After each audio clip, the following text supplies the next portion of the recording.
The landscape of pro football is ever-changing, but in Pittsburgh, there's one constant.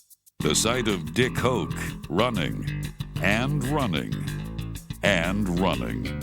For 36 years, as a player and coach, Hoke has been the heart of the Steelers' ground game. Dick Hoke, career running 1960 to 70 for Bill Cowher, ages 3 through 13. My memory of Dick Hoke, very vague, but from what I understand, a pretty good football player. Been here for a long time. He sure has. Player, coach. So he's been here for a while. He's been through the good and the bad.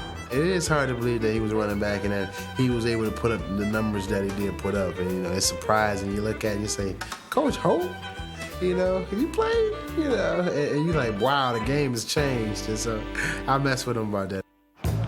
Hoke has seen all the changes, and as Steelers' backfield coach since 1972, he's influenced a few. Straight up the field, take it wider, make him stretch it. He's the NFL's longest tenured coach with 26 years continuous service in Pittsburgh. He helped build a running game that year after year ranks among the best. He's had backs like Franco Harris and Barry Foster, Bam Morris, and now Bettis, and you can say, well, those are great, talented people. But in my mind, Dick Hoke had a lot to do with their development. He can help you with certain details, your footwork and the angle to the hole. If you haven't played that position and you don't understand how important that is, it can make all the difference in a running play. I studied the game. I knew what everybody did on the field. I knew what my left guard was supposed to do, and I knew what the tight end was supposed to do on just about every play, and I think that helped me. Hoke is only 5'10", but he's 190 pounds of Pennsylvania steel. He grew up near Pittsburgh and attended Penn State. He was drafted by the Steelers and played his whole career in Pittsburgh, retiring as the team's second leading all-time rusher. He had the longest run of the 1968 season, 77 yards against New Orleans. 77 yards. Wow. It must have been a lot of people tripping on that play. I tell you that. Because I know Coach Hoke was probably not one of the fastest guys out there on the field. Hoke's efforts were often wasted with the feudal Steelers of the 60s. But after joining the coaching staff under Chuck Noll, Hoke helped the Steelers to 5 Super Bowls.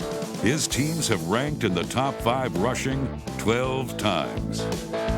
From the slashing strides of Franco Harris to the straight-ahead power of Frank Pollard, Barry Foster, and Bam Morris. Players change, but the design does not. It remains a mirror of one man, Dick Hoke. Credit. Credit, you're good right here. You saw the numbers, you're good. Speed and all those things, I mean, yeah, you would like those, but I think he likes the kind of guy that's going to stick his nose in there. He's going to get 3 or 4 yards on his own. Even when I was playing, it was that way. And I think it's just something that's carried over, and even through all the changes in the coaches, you go back to Chuck, and that was Chuck's philosophy. You had to run the football to be able to win the game or get to the Super Bowl and win the Super Bowl. Having played the game, I think he understands what's being asked from players. He understands the demands. He understands what takes place in the heat of battle. And I think that's the value that he can give to not only a young player, but like even a veteran player that comes here like Jerome. First I said option to the stop, then I said option to the out. I thought, yeah, I was going to run an option stop. That's what I meant to do.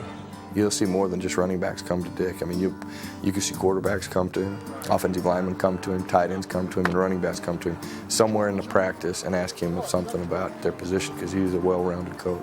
Dick was respected enough by Bill Cowher and by Chuck Noll that when he came in at halftime and said, we need to run the football, and this is how we need to attack this defense, given what they've done in the first half, those adjustments were made, and in every case I've ever been involved with, we went out and ran the ball successfully. Hoke doesn't get much credit for the team's success, but he doesn't mind. He's content in the background. He turned down chances to be an offensive coordinator in other cities, to stay with his team in his town. Other people, may not like the way I did it. They'd rather jump around the league and promote themselves and get better jobs, but I'm comfortable.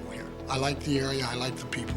There are certain things in areas of this country that are landmarks. You don't notice them every day. You drive by them on your way to work, They're not anything that jumps out at you. And I think Dick Hoke is probably best described that way.